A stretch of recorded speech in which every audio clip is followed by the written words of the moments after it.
you tired of people always talking about Catcher in the Rye? You don't know what it's about? Well, there's an easy solution. Just read the freaking book. Catcher in the Rye? Catcher in the Rye! Catcher in the Rye! Catcher in the what now?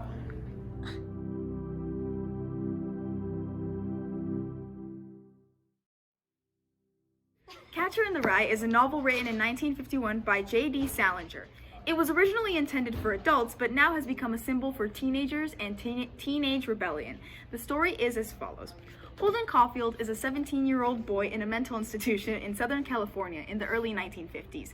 He tells the reader about the year prior, beginning with his expulsion from Pensy Preparatory Academy in Pennsylvania for lack of work.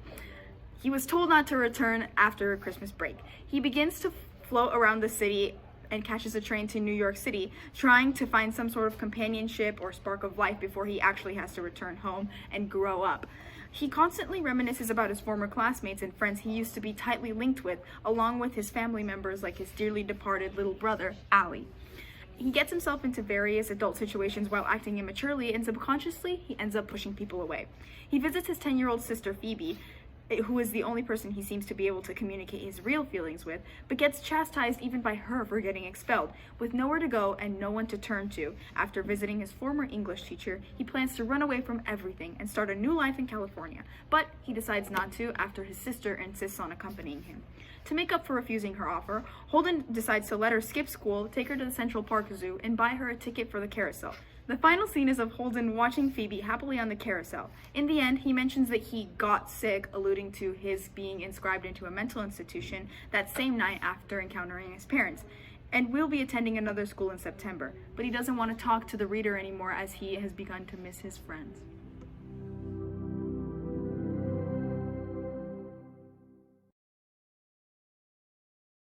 The main theme of Catcher in the Rye is innocence, or loss thereof.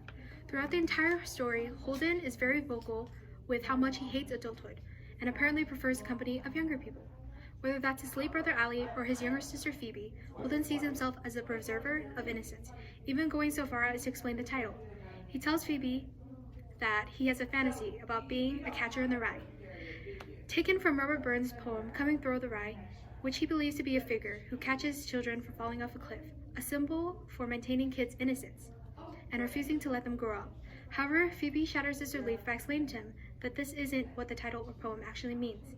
Imagery of innocence lost is everywhere in this story, whether that includes Holden's solicitation of a prostitute, not to have sex, but just to talk, which solidifies his childlike view on the world, or the sight of a swear word graffitied in the bathroom of his little sister's elementary school, angering him. Arguably one of the worst things that can happen to a teenager still developing and finding his or her true identity is witnessing death, and Holden has experienced this twice. No wonder he's a little bit traumatized. And his innocence is lost. This adds to a reason for protecting others' innocence, even if he falls short. Another really important theme laced in the entire story is loneliness and isolation. The whole reason that Holden wanders around the street and experiences most of the events we read in the book is because he's looking for companionship, love, or a spark of life, just something to live for. However, this persists in the reality he tells us about when he was a student at Pensy Prep. He never seemed involved in what happened throughout the days with the student body. Chapter 1 shows us that whenever there were football games, he would sit high up in his dorm room and view from above, alone.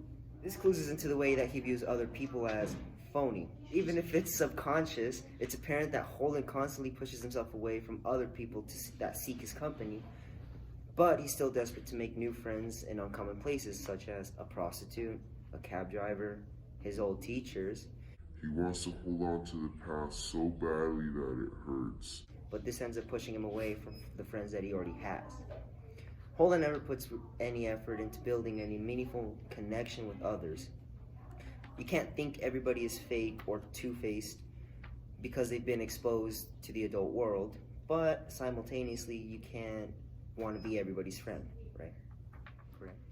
Sexual identity and sexuality in general are both prominent throughout the book, though less subtle than all of the other themes. Holden seems to be obsessed with sex, for better or for worse. For example, when stumbling across any unknown woman, he immediately begins analyzing them for their sexual prowess, analyzing parts of their bodies that would only really ever be used in sex.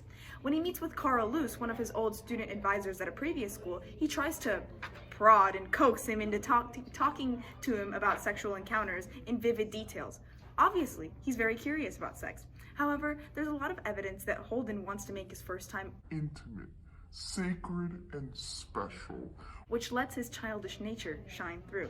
When he solicits a prostitute in a hotel, he pays her, but not to have sex with him, but literally just to talk, which does not end well.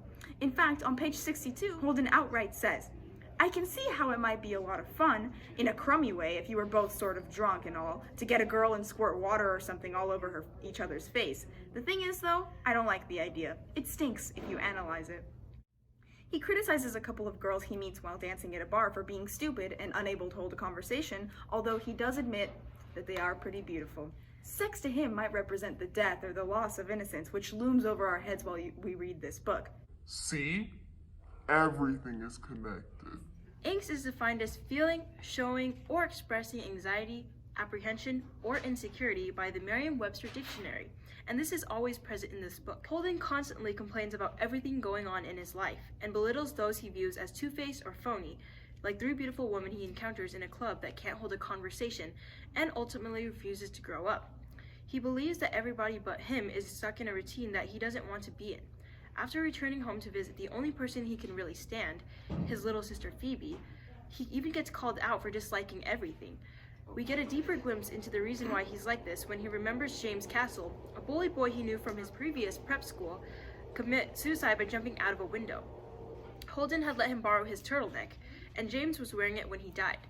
This, along with other losses of innocence, especially sexual, contribute to Holden's infamous Angst and complaining nature. which is what comes to mind when you mention Catcher in the Rye to any teacher that's read it. McLaren. He's just mad all the time.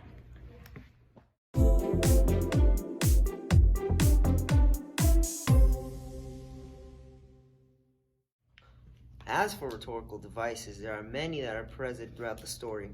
One of the prominent rhetorical devices that is used is symbolism, which serves as a way to associate objects with a certain meaning that is different to their original meaning.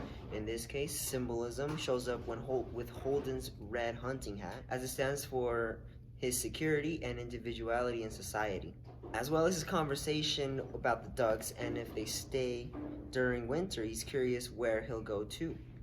Symbolism used here simply makes it convenient for the reader to understand larger and consistent themes throughout the book. Another apparent rhetorical device that shows up that is similar to symbolism are the motifs, which can basically be defined as an image, sound, action, or other figure that has a symbolic significance and contributes toward the development of a theme. The motif seen here is intimacy and sexuality, and overall relationships. Holden is constantly looking for new relationships and consistently talks about sex. This can mean change, which is something we can infer that Holden fears. A quote that perfectly demonstrates this is on page 95. It says, "I know you're supposed to feel pretty sexy when somebody gets up and pulls their dress over their head. But I didn't. Sexy was the last thing I was feeling. Felt much more depressed than sexy." He was always sparking up random conversations with strangers. The lack of connections that he makes and the thirst for relationships is in his fear itself. An allegory is a literary technique in which an author parallels a historical occurrence or theme through a non-literal narration. In the novel, Holden's self-destructive journey can be read as a broader allegory for the ideals of youth as opposed to the adult reality of America. Holden is often cynical and disillusioned character in reaction to the material world he lives in. In the 1950s, teenagers began gaining independence, and for the first time they had the freedom to do what they want and more money to spend due to the booming economy. Many parents thought that the teens were abusing their rights and viewed it as rebellion. The rhetorical device and the way it's used in the book can be comprehensive and striking to the readers. The next exciting rhetorical device that many are familiar with and that we can all see used is the present tone in Catcher in the Rye. Holden is a sore teenager, and many recognize this in the century-long rebellious, angsty book. His tone is blunt and sarcastic due to his insecurity in everything that he's feeling. The tone is set up so readers can relate and feel empathetic in response to the situations that Holden gets himself in. Because the main target audience for Catcher in the Rye has become teenagers, a lot of teenagers can relate to this angsty tone. Such as when Holden goes out dancing in a bar and he tries to talk a chick up, but when she doesn't, he says to her, "You're a very good conversationalist." The last rhetorical device that we're talking about here is subjectivity. This plays an important role in the story as it's told in a first-person perspective, i.e. Holden is the narrator. We never get to see anybody else's side of the story, not any of the prostitutes that he solicits, any of the women that he talks to, any of his friends, his sister, the old cabbie. We only get to see Holden's perspective. This creates a lot of empathy for the narrator from the audience, but it also may be a little bit biased because it's only from one perspective and we can't really see anybody else's thoughts or opinions, just how they react to Holden and how Holden believes that they are acting.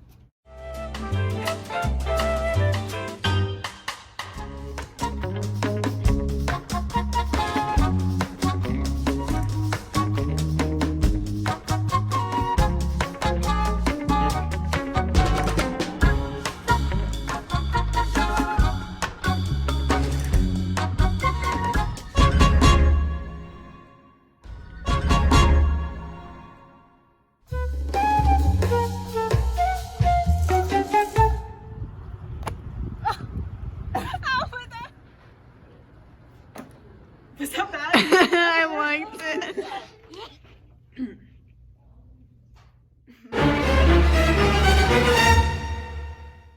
Wait, can I watch it? Everywhere you look, everywhere there's a heart, a hand holds on. Everywhere you look, everywhere there's a face. Oh, so